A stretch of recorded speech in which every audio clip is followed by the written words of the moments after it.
This video presentation has been classified by the ABC as M. It contains material that is not recommended for persons under 15 years. As well as watching this vodcast, you can watch Good Game on ABC2 every Tuesday night at 8:30 and ABC TV late on Friday nights after JTV.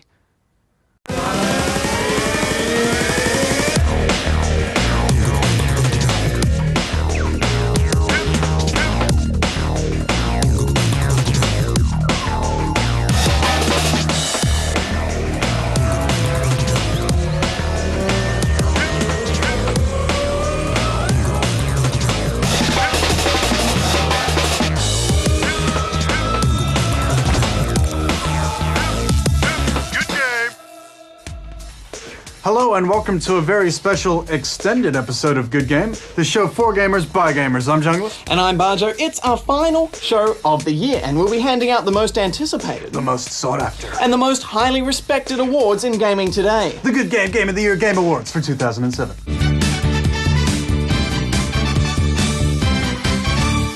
That's right, your votes and ours combined to celebrate the very best in gaming this year. We'll also be reviewing a plethora of Christmas titles, as many as we can.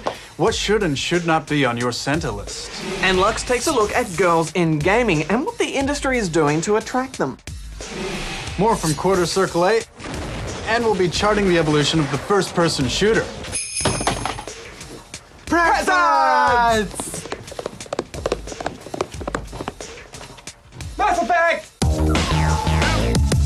Good game! Now, Junglers, I'm not normally one for girly giggles, but when I heard about the RPG Mass Effect, girly giggles are cometh. Mass Effect is a science fiction RPG from the makers of Star Wars Knights of the Old Republic.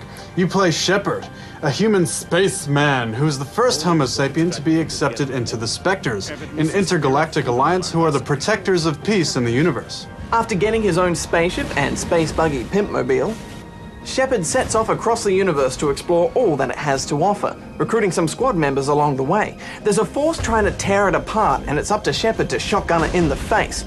All of this is done to an 80s sci-fi music soundtrack that is just cool. You'll be fighting aliens, gathering gear, and leveling up your skills, all pretty much standard RPG stuff. There's also an auto-leveling feature if you're not into that whole tech tree thing. There's a few classes and character backstories to choose from, and a lot of face morphing options. I noticed your character looked like Russell Crowe, Badge. Yeah, but Shepard's way cooler. The choices you make in-game can lead you down different dialogue paths, such as intimidation. Stay back or we'll shoot. I just killed 50 bodyguards to get in here. What do you think I'll do to you? Which can lead to vendor discounts or take quests down different paths as well. The way cutscenes work most of the time is very fluid. The options you select will determine whether a quest is carried on or discontinued. I remember one in particular, Jung, where a saucy alien asked me to go and spy on one of her colleagues by having a hacking device and standing next to her, but I just went and dobbed on it and then went back to her and smugly told her what I'd done. Next time, take your little games elsewhere. I shall do so directly, Spectre. Excuse me. She didn't look too pleased, Badge. I kind of like this. It means you can make the story flow in the direction you like. Sometimes you sacrifice money or quests, but it can also help you avoid combat. It's fun making these choices. Battles in this game are squad-based, with turn-based elements. Jung, this was a letdown for me. I was expecting some hectic jetpack alien spaceship pew-pew-pew battles, but it wasn't there. What did you make of it? It grew on me, Badger. You know, you're constantly breaking up combat to set up attacks, but you also get that thrill of execution and planning. BioWare did a similar thing in Knights of the Old Republic, but this is more dynamic. It's fun to set up, but the constant and absolutely necessary break in combat does slow the pace of it all. It was disappointing to me that you couldn't jump over small barriers. Yeah, the fact that my futuristic spaceman was unable to handle the concept of a handrail seemed a little bit lazy to me. But there is scale here. There's a lot of worlds to visit, and what they lack in detail and open planning, they make up for in uniqueness and character diversity. Now, this being a fairly lengthy RPG, we haven't explored everywhere yet, but from what we've seen, most missions are very linear, which means a false skid into a crevice or some lava means instant death. I wanted to explore planets and not be limited by barriers, and there may be areas of the game that we haven't gotten to yet that are like this. But then again, that's not really what the game's about, is it? It's a very story and character-driven game, isn't it? Definitely, John. If you're not into reading about alien worlds and alliances, you're going to be pushing the X button a lot to spool through the cutscenes. And the problem is the save points are very unforgiving, so you're going to have to do this over and over again if you get flattened in the oncoming battle. That does give you the chance to try out new lines of dialogue, though. Yeah, it's very choose your own adventure, and they haven't cut any corners there. It's definitely an adventure game first and an action game second. There is a lot of texture popping in Mass Effect, and that's basically where we go to a close-up or you enter a new room, and then a few seconds later, the texture loads. It is a common problem, but we experienced it a lot more in this game. I remember talking to a fairly young-looking guy, and then halfway through the conversation, his texture popped up with an old man skin. But other than that and some fairly untalkative civilians, it's a solid RPG with an enormous amount of dialogue to listen to and a wide variety of missions. If you're an adventure game enthusiast, you're going to love it. I'm giving it 8 out of 10. From our first impressions, you definitely need to be someone who likes a big story. The combat is slow-paced, but it has depth. I'm giving it 7.5 rubber chickens. Now, Chris Priestley from BioWare, the makers of Mass Effect, was in town recently. If you'd like to check out our interview with him, jump online.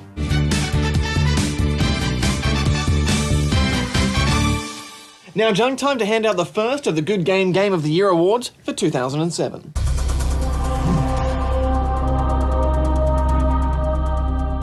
Close category, this one, Badjo, and I reckon Heavenly Sword definitely has the potential to take this one out. That's true, but then Team Fortress 2 had a whole new animation style. Yeah, they had their own style about them, and Crysis is pushing the boundaries, technologically speaking, although really only a small percentage of people are going to be able to see it. True, but Bioshock is also incredibly detailed and a whole experience on its own. I mean, perhaps we should pull out the winner and end this debate. Finish it. There it is. And the winner for Best Looking Game, 2007 Good Game Game Year of the Award game, is Bioshock.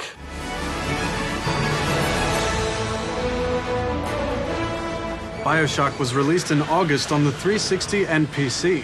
You play as Jack, who survives a plane crash only to find himself in the underwater city of Rapture, inhabited by mutants, including little sisters and big daddies. The city is incredibly detailed. Using an Art Deco look, the developers managed to capture the degradation of a city torn apart by riots, and it has some of the best water effects to date. Congratulations to Bioshock, developed by 2K, some of whom are based in Canberra. Gifts! It's Ratchet and Clank! Ratchet and Clank, Tools of Destruction! Good game. Does your life lack a sense of purpose? Do you constantly worry about finding steady income? Do you like killing stuff?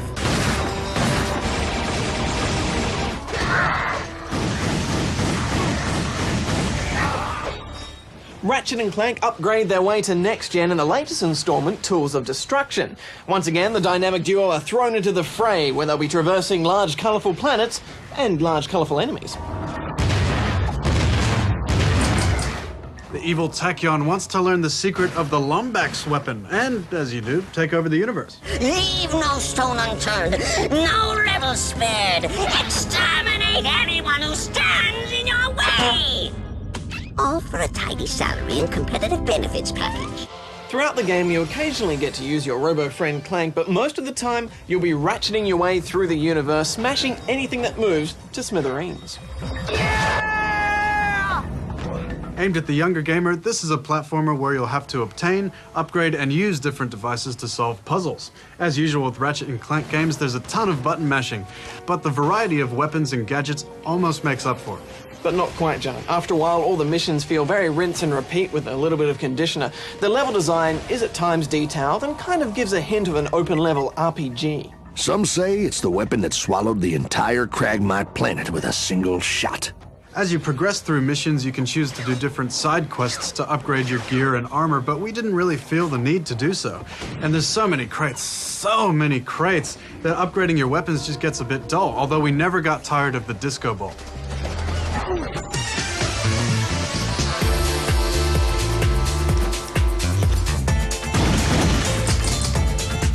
Voice acting and the script is at times fairly humorous and kind of reminded me of the commentary in Portal.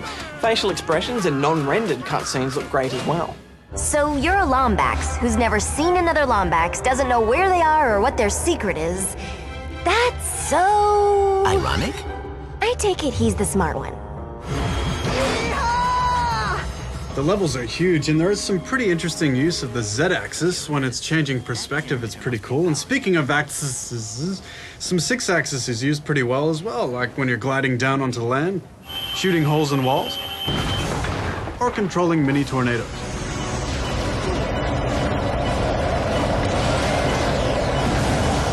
However, at the end of the day, it's a pretty standard platformer. Definitely well polished and probably the best of its class on the PS3. I'm giving it 8 out of 10 rubber chickens.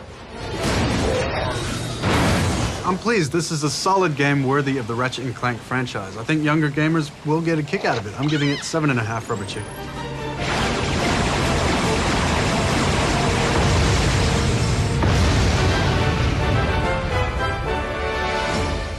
Coming up, the Good Game Award for Best Innovation in a Game in 2007. But first, Lux takes a look at girls in gaming. Good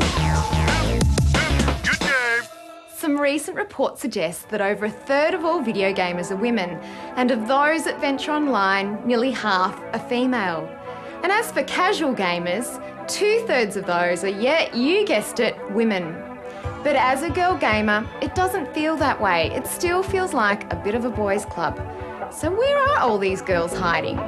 I think the game industry needs more women, and it's not only to make one of the things that really bothers me is like, oh, girl games, you know, like girls are gonna like this type of game about cooperation and everything is pink. And I mean, that was never the kind of game that I liked when I was a kid. I like the colour pink. I'm not ashamed of that at all. Whether or not they're actually really great games is perhaps a more questionable thing. I think the key probably for us would be more gender-neutral games so that, you know, girls and women don't feel that they have to run around shooting things, but they don't have to kind of, you know, play cooking in the kitchen, because let's face it, we do that anyway. So how can we attract more girls into the industry, both as developers and players? Looks like a perfect excuse for a girls' night in. Gamer style.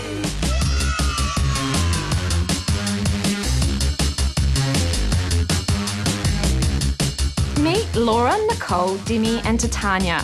Girls looking to make their mark in games development in Australia and around the world. So what types of games are they attracted to?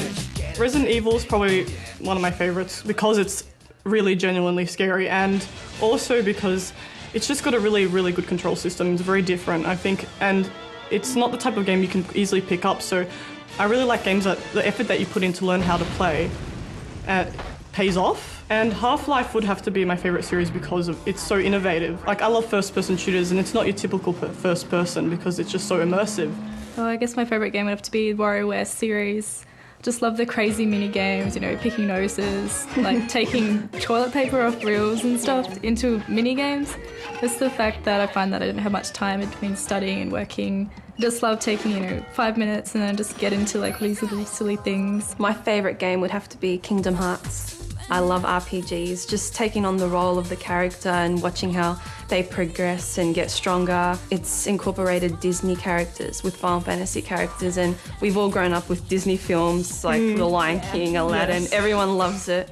So do you think girls think that it's not cool to game? My sister, she doesn't consider herself a gamer, even though she's on the Xbox every day playing Gears of War with my brother. I think we can attract more girls by trying to change our own attitudes, and the attitudes of parents and teachers towards games is still a little bit on the old-fashioned side. There was a survey not so long ago that said that some parents will let their sons play certain games but not their daughters.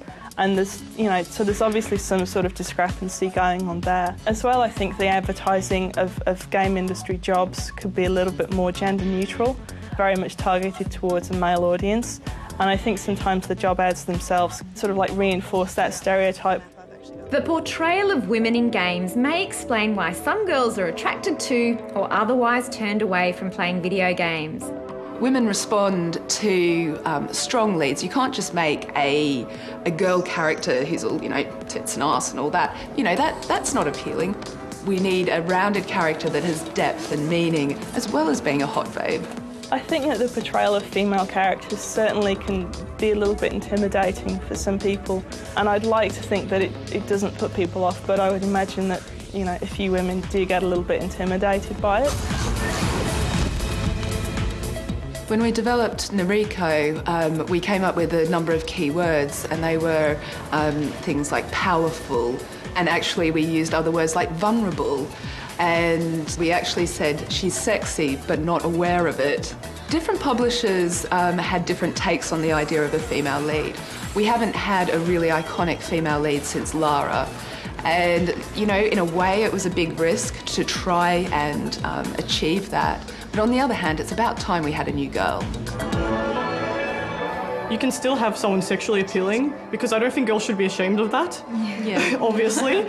And yeah, so if they're gonna make someone who is, you know, very open in that, then obviously give them the credit of having a brain. Yeah, but then again, that becomes a stereotype in itself, Yeah. isn't it? The really, really strong alpha female. Yeah. You know, like, oh, can take over the world just with this one lady. In just a bikini. Just a bikini, yeah. Whether you prefer to play the so-called pink games like SingStar, or whether you'd be happier pulling off a few headshots of your own, what's certain is that female gamers are here to stay, and their numbers are increasing rapidly. We have a lot of very talented women on our team as programmers, leads, animators, artists, and I think that the more diverse your team is, you know, from different cultures, from different backgrounds, the better the games are going to be, so go for it.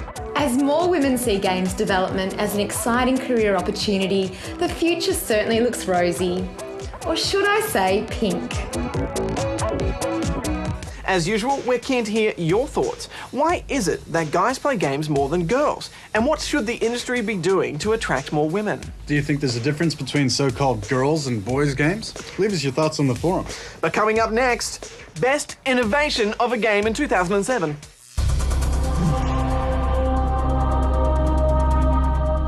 Interesting category, this one, Jung. I mean, Portal really made your brain think in a completely different way. And Portal was very popular as well. I think Crush is an interesting one. It was one of the first to bring in that 2D to 3D mechanic before Super Paper Mario. You know, Skate had really innovative controls. You know, it really felt like a true simulation game. Yeah, and then there was Drawn to Life, the whole one where you could draw your own character and you draw all your guns and vehicles and everything. What do you think? I think the anticipation is killing me. Let's see the winner. Alrighty then.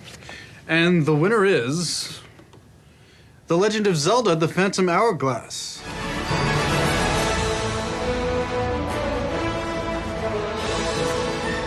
The first Zelda game on the DS ambitiously ignored the usual rules the DS game follows, such as not requiring sound or the stylus to complete levels. The result is a control system that anyone can instantly pick up, and rather than seeing the handheld for its limitations, they focused on its strengths. Outside-the-box thinking and traditional Nintendo gameplay polish made this DS Gaiden a massive success. Congratulations to The Legend of Zelda: The Phantom Hourglass.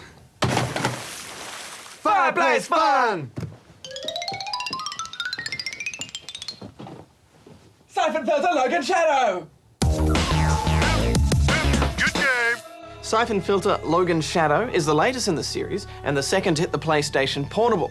It's a third-person shooter where you play as the gruff-sounding Special Ops agent Gabe Logan as he is sent in under the radar to investigate some missing military cargo. Cargo's stolen. Oh, Cordell's not gonna like this. Throughout the game, you become aware that your longtime partner Leon is involved, and you're not sure who to trust. After lots of frowning, Logan is removed from the agency and starts to take matters into his own hands, looking for the missing cargo and the terrorist who stole it. We think. Yeah, the story is so convoluted, after finishing it, we're still not even sure who the bad guy is. What the hell's going on, Cordell?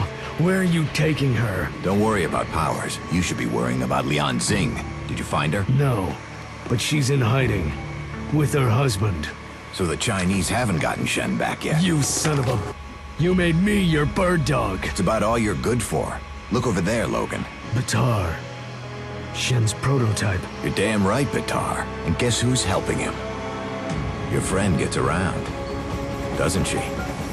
Thankfully, the gameplay more than makes up for it. When Dark Mirror came out in 2006, it really set a standard for how shooters should be translated to the PSP. Games like SOCOM, Splinter Cell, Metal Gear Solid, Portable Ops never really got it right, and Syphon Filter just has the perfect control system and camera movement.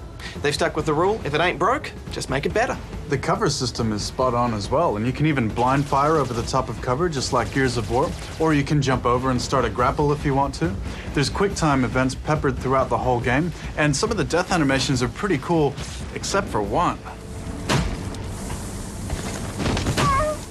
Getting kicked between the legs isn't really life-threatening though, is it, Jung? Although you wouldn't feel like getting up and fighting after that.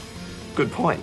Even though Logan only has 2 facial expressions and only about 2 frames of animation between them, the way all of the characters move and the way they're animated has been improved. Yeah, this is another PSP game that uses the hardware to great effect. The smart level design keeps the draw distances down and it keeps it running really smooth. Fire, dust, and water all look really good. Destructible objects are more prevalent. Some missions involve tank escorts and calling in airstrikes. But they broke one of the golden rules of gaming. All underwater levels are lame. And it's well executed here, and I know there's an exception to the rule somewhere, Jung, but I can't stand them. Thankfully, they're over and done with pretty quick, and you can get back to head snapping and electrocuting enemies. The game has great stealth potential, and sneaky kills can be useful because they stop enemies from calling in support. But to be honest, it's not necessary because Logan is so overpowered. Even bosses can be killed with one shot if you use the right weapon, and there's enough ammo littered around the place to fuel an army. Yeah, you really need to play this on hard. We recommend turning the gamma up a bit as well. No one likes playing a game completely in Predator vision. There were some interesting levels where you had to use your thermal gear to shoot through walls, and where snowy weather effects would give you the advantage. The music is very I'm in terrorism land, but it's still awesome. Jung, I love the original online and offline, and I love this one just as much. I'm giving it 9.5 out of 10 rubber chickens. Underwater levels are stupid, but I did enjoy using human shields. I found the AI to be a bit inconsistent, you know? I saw enemies running into walls and not reacting when they were getting shot. But all in all, yeah, it's a great PSP game. I'm giving it 9 out of 10. Make sure you stay till after the credits. And now it's time for us to remember some of those we've lost this year. Spoiler alert. I remember my dad's eyes as kind.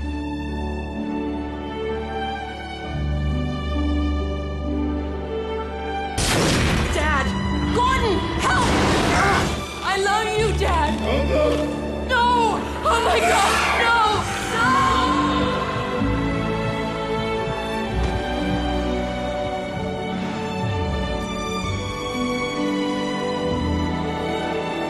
Now, whoa. Come on, Roman. He's got nothing to do with that. Sully! Sully!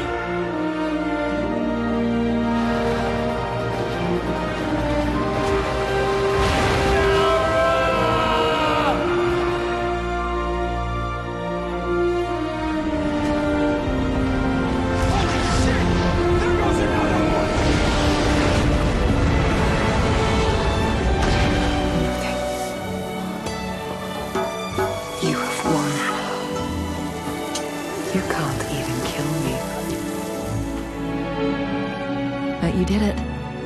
Truth and the Covenant, the Flood, it's finished. Wake me when you need me. Keep doing whatever it is you do. You're not even a full-time employee. Where did your life go so wrong?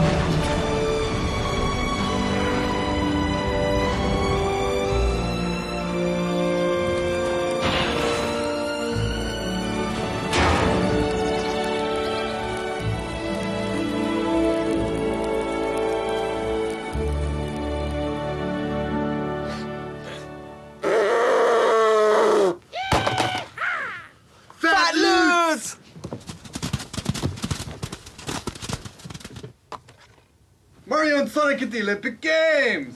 Good game!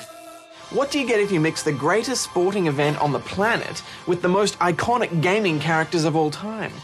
Mario and Sonic at the Olympic Games.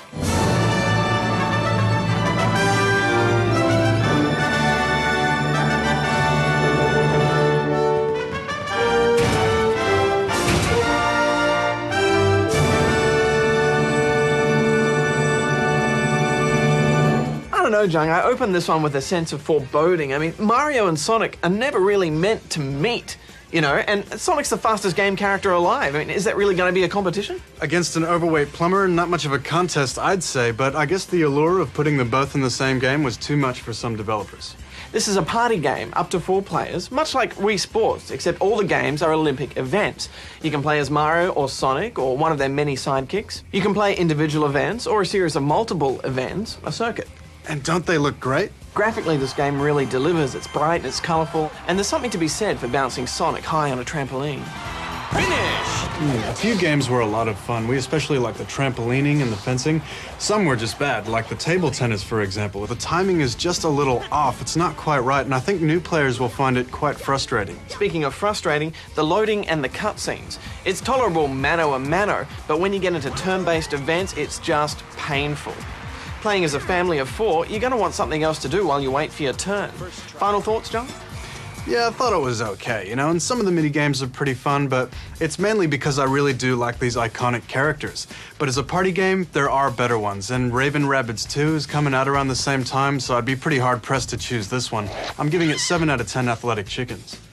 I agree with you, Jung. It's fun, but it's not great. And what's the deal with Sonic losing the 100 metres? I'm giving it 6.5 sporting chickens. Man, I could have done better. Weren't you playing as Sonic? Good game. Coming up, the award for the most memorable moment in gaming for 2007. But first, Quarter Circle A.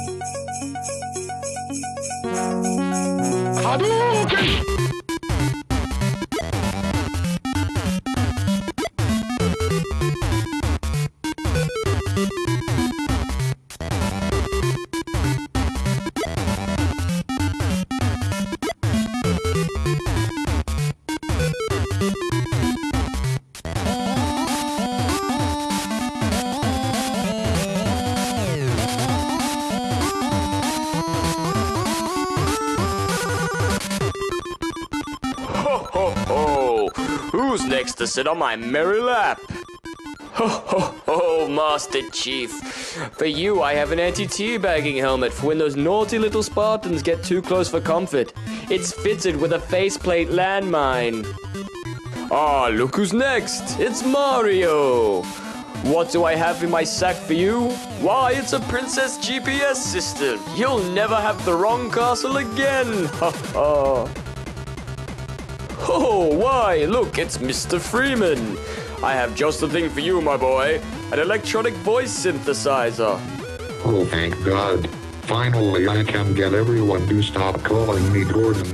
My real name is Enrico, and it's been driving me crazy for years. Oh, my dear Judy, throw your toys away, for I have a real guitar for you. Never mind. Next, for you, Kratos, I have a shirt for those chilly winter months. And for you, Cloud, I have some self-help tapes. And for you, my pretty little Link, I have a new party dress. But I'm a boy! Ha ha! You elves crack me up. Oh, Sonic, I've been waiting for you. I have something here for you I know you love. It's a time machine set back to 1996. Now you can relive your glory days. Ho ho! Sir, it's...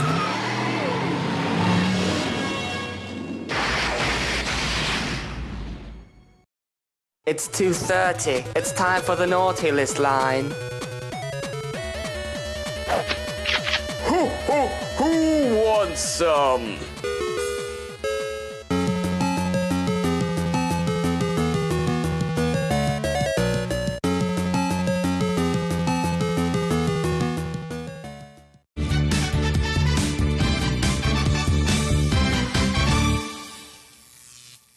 Time now to nail the best gaming moment in 2007.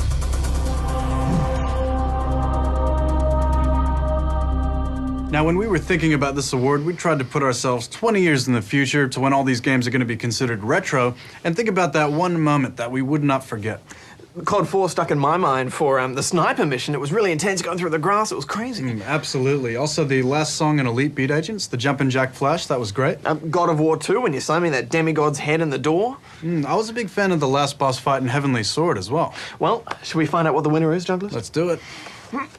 And the winner for the most memorable moment of 2007, the end song to Portal.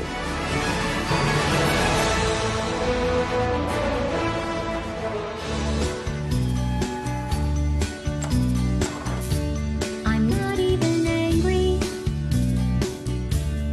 I'm being so sincere right now.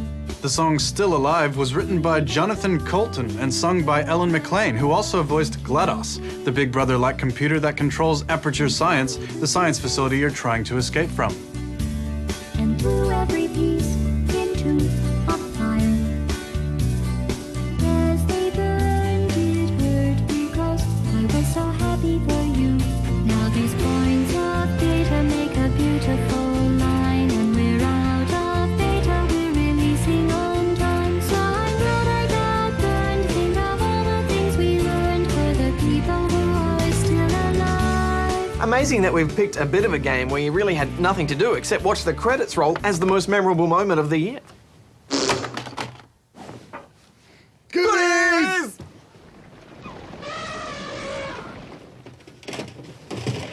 Uncharted Drake's Fortune! Uncharted Drake's Fortune! Good game.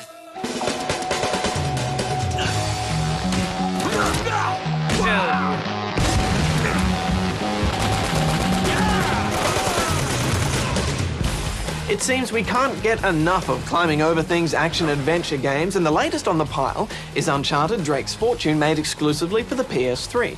It follows Nathan Drake as he searches for his ancestor, Sir Francis Drake's fortune on a strange island. He's also trying to get out alive. Now, whoa, whoa, whoa. Come on, Roman. He's got nothing to do with... Sully! Sully! You son of a bitch!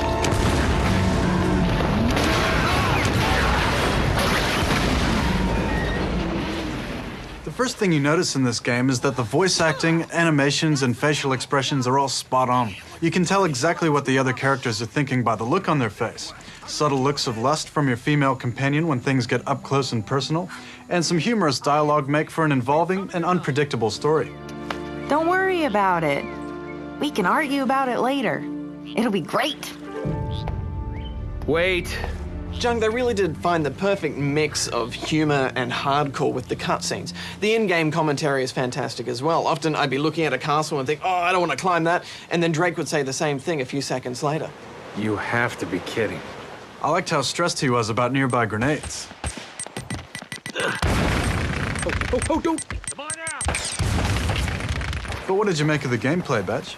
Well, at first the combat is quite fun, and the cover system is usually pretty spot on. There's only the odd bit of, no, not that rock, the other one.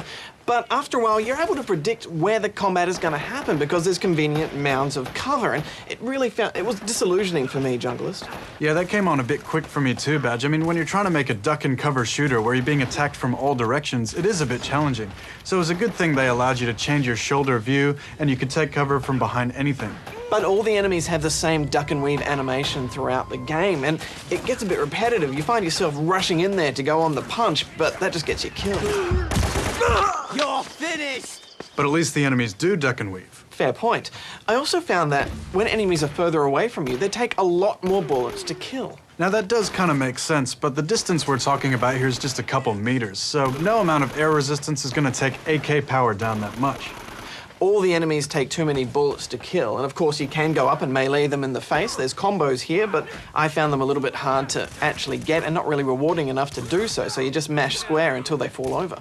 I did like how you were able to punch them over a beam or a block, and the ragdoll would work with your position. There's no leap of faith gaming here. When you do need to traverse between different cliffs, the camera locks off Resident Evil style or cinematically zooms to where you need to go to. Save points are good as well, which means if you do fall off the cliff or land in water that you're not meant to, there's not that much backtracking.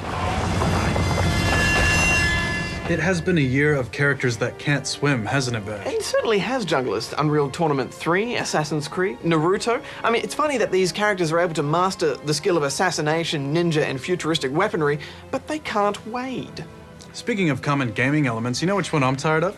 Red barrels. Ah, yes, and they are quite abundant here, almost as abundant as samey-looking enemies that offer no real challenge except for patience. But we're getting sidetracked, Jung. Final thoughts? Beautiful music, story, and facial expressions weren't enough to outweigh average gameplay in virtually an animal-free jungle. The game looks great in low def, and the shadowing and lighting is fantastic. There's just not enough variety here. I'm giving it 6.5 out of 10 fortuitous chickens. After playing Assassin's Creed, I've become a bit picky about how my characters climb over things. Drake sometimes moves unnaturally, but I did enjoy his likeable character and the game's truly believable characters. I'm giving it 7.5 out of 10. Yep. It'll just take a tug to pull these bars out. What? No, wait, are you sure?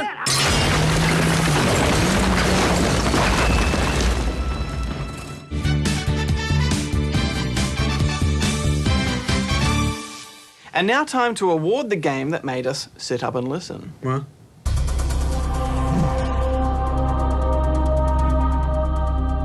Once again, we have so many to choose from. I mean, Portal just had a hilarious script and commentary all the way through. Call of Duty 4 had great accents, great sound effects with pinpoint accuracy and music as well. And Skate had fantastic grinding sounds, and when you bumped into every wall, it really sounded like that wall. BioShock was very masterful in how it set the atmosphere using their sound. And kudos to the Simpsons game for having such a variety of dialogue for each particular character. But I think we need to get to the winner, Junglist. That's right, lots of nominees, but the winner is Call of Duty 4 Modern Warfare.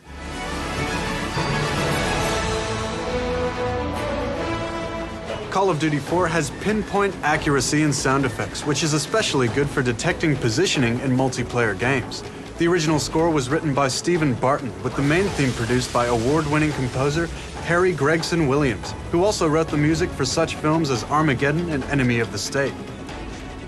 Grats to Infinity Ward for Call of Duty 4 Modern Warfare. You know, Junk, you could almost call 2007 the year of first-person shooters, with games like Call of Duty, Unreal Tournament, and Enemy Territory all getting a new outing. Yeah, there's Team Fortress 2 as well, so isn't it appropriate that in our last evolution of a genre, we take a look at the first-perspective shooter? Good game. Headshot. Frag. Camping. All terms made famous by the FPS, or the first-person shooter. FPS games aren't as new as you might think. Long before Quake, long before Doom, there was a game called Maze War. Developed around 1973, this little network game introduced many important ideas. Shooting from a first-person perspective, representing other players as an eye avatar, and showing a little minimap.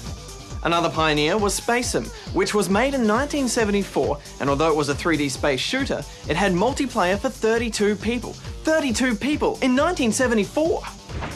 In the following decades, many games toyed around with the idea of moving in 3D, like Midi Maze, Driller, and Catacomb 3D. But the genre wasn't really born until id Software released Wolfenstein 3D in 1992.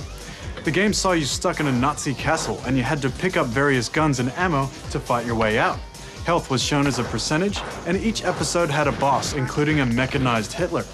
Technologically speaking, it used their raycasting technology, which rendered the textures of the castle quickly, providing fast but also good-looking gameplay.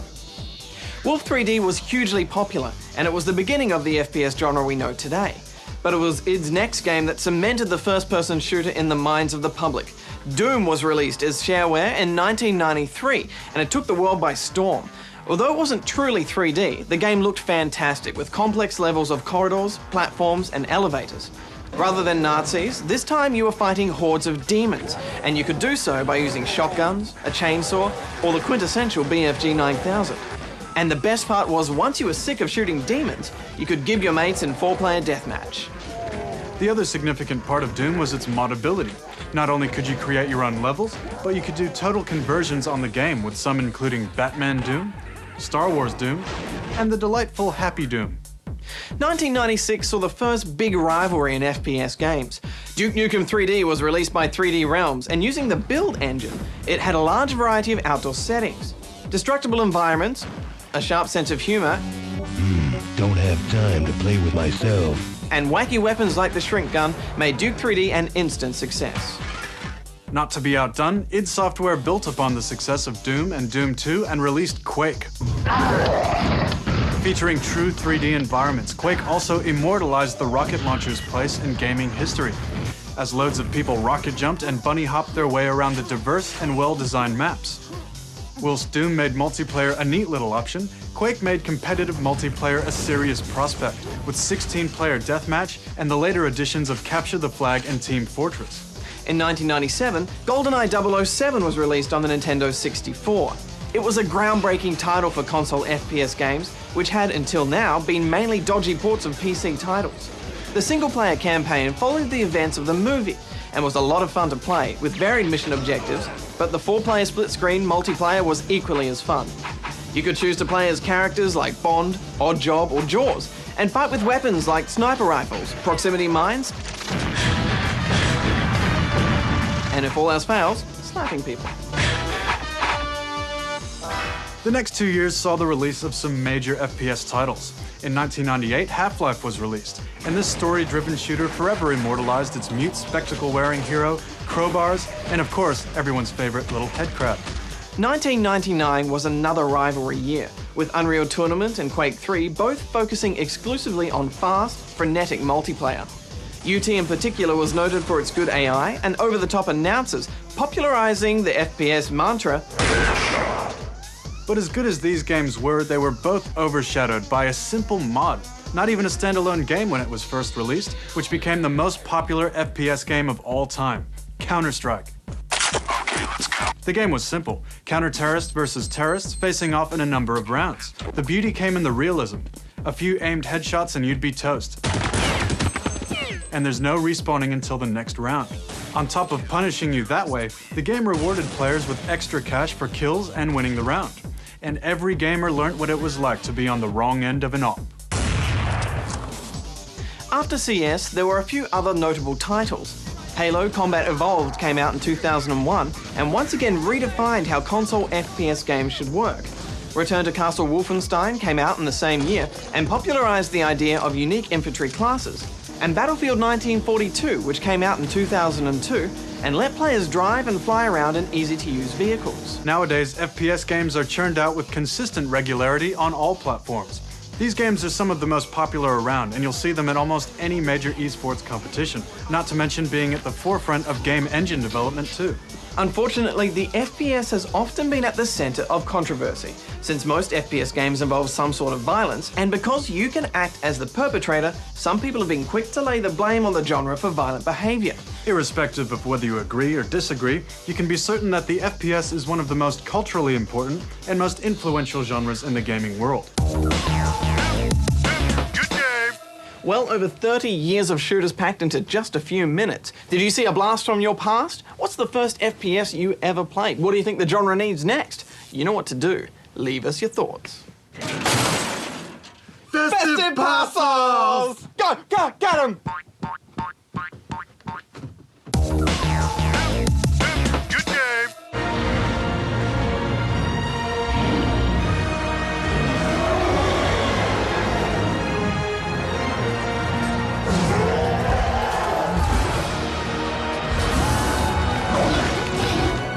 This is a world torn apart by volcanic upheaval and war.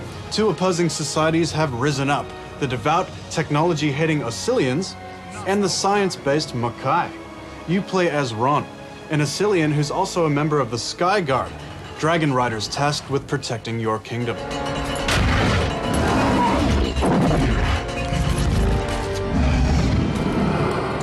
Easy, girl. You know, the whole idea of being a dragon rider is just cool. Flight is intuitive, but you're going to want to attend the advanced combat training grounds because you're going to be doing a lot of shooting flames, target lock swipe attacks. You can also take out dragons with a one-on-one shoulder charge. Occasionally, you'll have to fight dragon on dragon, where you bite and claw. You can also block these attacks, but I found that you didn't do this enough to become really any good at it, and it just turned into a button-mashing fest. Usually, flaming them works best.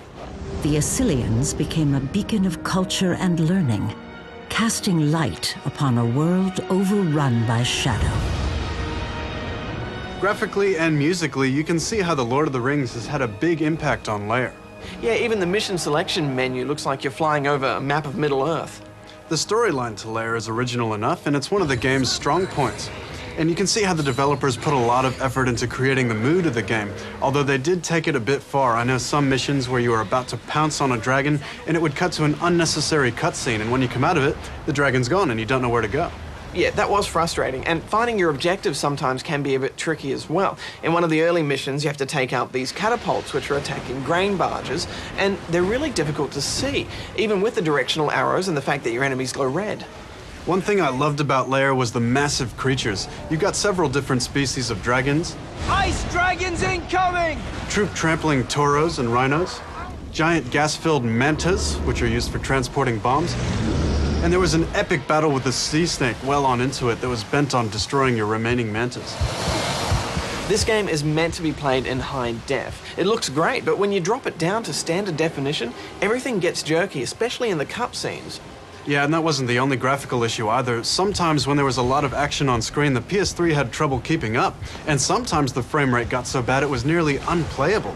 It's surprising that developers didn't iron out some of these issues. This game has been in development for quite a while now, and in fact you did a preview of it last year, didn't you, John? That's right, it was one of the first games to start development using the PS3's 6-axis function. In fact, there's no option to turn this off, so if you feel like just relaxing on the couch, it's a no-go.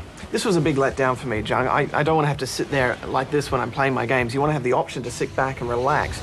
There is a decent amount of gameplay here, though, and being a dragon rider was enough to keep me coming back. I'm giving it 7.5 rubber flaming chickens. I found the missions, on the whole, pretty boring, especially if you had to do them all over again because you ran out of time. The special takedown move on other dragons was pretty cool. But all in all, I expected more from the makers of Star Wars Rogue Squadron. I'm giving it 7 out of 10.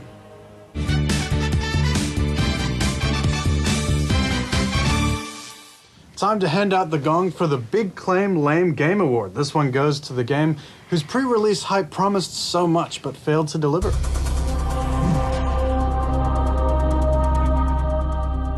First that comes to my mind is Conan. You know, this had so much hype at the beginning, and then it all kind of died off mysteriously, and I guess we figured out why. Yeah, Vanguard is a nominee, came out in January this year. According to the CEO of Sigil Entertainment, came out about 3 months too early and lots of technical issues. Jericho, which actually was claimed to be an art form, this game, like pure art, and it just had gratuitous use of swearing and biblical references. Certainly was an art. Guitar Hero rocks the 80s. I mean, just having the Guitar Hero name, this promises so much, but had about 30 tracks, no unlockables, all Did not rock. I think it's time we pulled out the winner. And the winner for the Big Claim Lane game goes to Clive Barker's Jericho.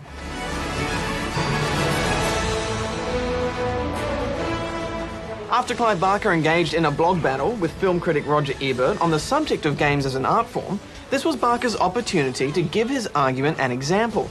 But with poor writing and a 10-year-old gameplay style, shooter fans got little more than a gratuitous bloodbath with excessive language and a disappointing ending.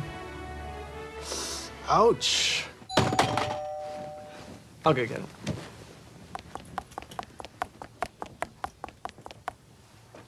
Unreal Tournament 3! Good game! For a decade now, deathmatch shooters have been dominated by two fiercely competing franchises. Quake, with their genius programmer John Carmack creating advanced lighting and texturing. And Unreal, with the power of the Unreal Engine and advanced AI in their bots. Quake has had a good grip on the deathmatch scene for a while now, but today Epic Games fights back with Unreal Tournament 3. The effects and the weapons in the game look fantastic, and you can play this on high settings even if your PC is only a couple of years old. To me, this is a greater technological achievement than Crysis, for example. There's not much new in the way of weapons, but the returning favorites look great and function tactically. The Redeemer is back, as well as the flak cannon and the bio rifle. But let's not forget about vehicle weapons. There's new ones as well as mounted turrets, and they spent a lot of time balancing these vehicles out so you can actually take one down on foot if you use the right weapon. The inclusion of vehicles in a game like this does slow the pace, so deathmatch fans may not like it as much, but there are levels that don't have them.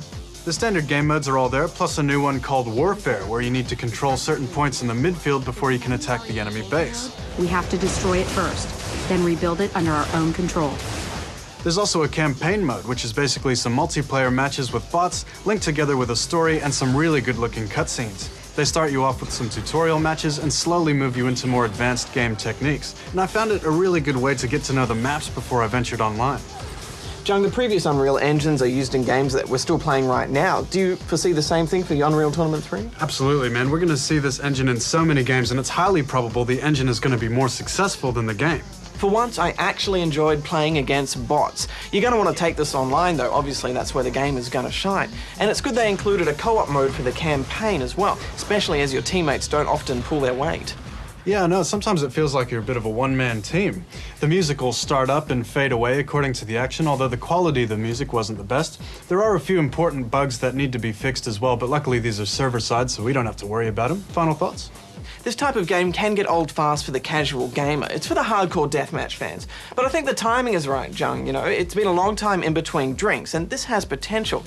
Whether it surpasses Quake 4 remains to be seen, but I'm giving it 8 out of 10 rubber chickens. Yeah, once you've played this with some people that know what they're doing and work together, you can really see this being considered as an esport. I know a lot of people that were looking forward to this one, but I didn't expect it to be this good. It comes out multi-platform, but do yourself a favor, gamers. If you're gonna pick this one up, get the PC version. When it comes to a deathmatch game, you really just can't go past a mouse and keyboard for twitch reflexes. I'm giving it 9 out of 10.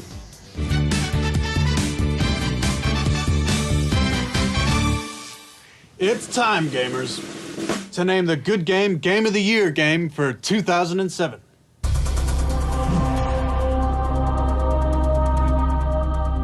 Such a tough choice for us and for our forum goers, Junglers, with 2007 being such a great year for games. It's a fantastic year. I mean, earlier on we had BioShock, which was extremely detailed in every single aspect of the game.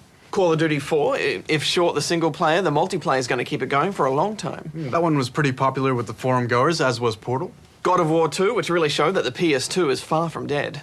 And Super Mario Galaxy, which in my opinion was perfection, although unfortunately came out late in the year and not many forum goers had a chance to play it or vote for it.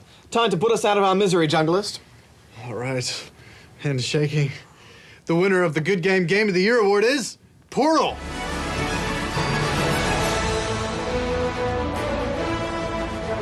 Portal is a single-player, first-person action puzzle game made by Valve and released as part of the Orange Box bundle in October. Your gun, the Aperture Science handheld portal device, creates portals that you can move through solving puzzles as you go. Only around 3.5 hours in length, the game has widely been celebrated for its exemplary game design, innovation, and humor. Congratulations to the team behind Portal. You know, Jung, even though the game is short, it's something that anyone can get into, whether you're hardcore or a newcomer to gaming. A worthy winner indeed. So, Jung, it's almost time for us to go, but before we do, what are your picks for 2008 game-wise? Grand Theft Auto 4 is going to be huge. I'm looking forward to Mario Kart for the Wii as well. What about you? I'm looking forward to Spore, although it'll probably be delayed again, and also Metal Gear Solid 4, although it'll probably be delayed again. StarCraft 2 is announced as well, although it's highly likely that'll be delayed as well. I'm really looking forward to Rock Band, playing guitar and singing on Metallica Enter Sandman. Resident Evil 5, and let's not forget Super Smash Bros. Brawl. A huge thank you for watching Good Game this year and to the team behind the scenes. Good Game will be back in February 2008 to bring you all that's good in the world of gaming. Until then, have a great holiday season. Junglist out. Bajo out. Oh, Merry Christmas! Present! My own companion cube. I can keep me company in those lonely nights. I'm gonna send this little guy off into space. Hey, you should incinerate that. No, it's mine. Thank you for watching. That's my little smile. I'm making a note here. You're the best. Thanks for all of your participation. G'day gamers, welcome to the show. It's for gamers, by gamers. I'm Junglist. And I'm Bajo. We keep on playing because we can. Just talking crap now. For the good of all of us, except the ones who are dead. We'll also be visiting the Office of the Film and Literature, Office of Classification, Office of Film and Classification Literatures. They switched to the PS2 mid-development. The result was the first game with gloom lighting effects and what was considered to be... The more explosions you chain together, bro, seemed lazy to me. Oh! Pissed your pants. Pissed your chest. No. I say Major Junglist. Yes, Captain Badger. My H's. Hang on, I'll just switch your brain on. We should be fine now. It's a reboot. We swear no more singing star. Yay! I'm traumatized. That was a joke. Ha ha. Fat chance. Don't forget you can vodcast, podcast, shoutcast, Pottercast. Look at us still talking when there's gaming to do.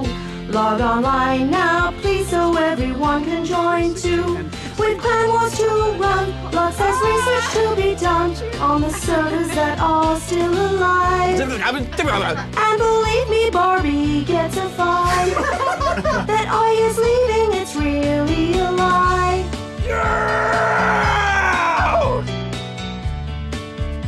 Final thoughts? And Barger space pirates will never die. See you bye. See you.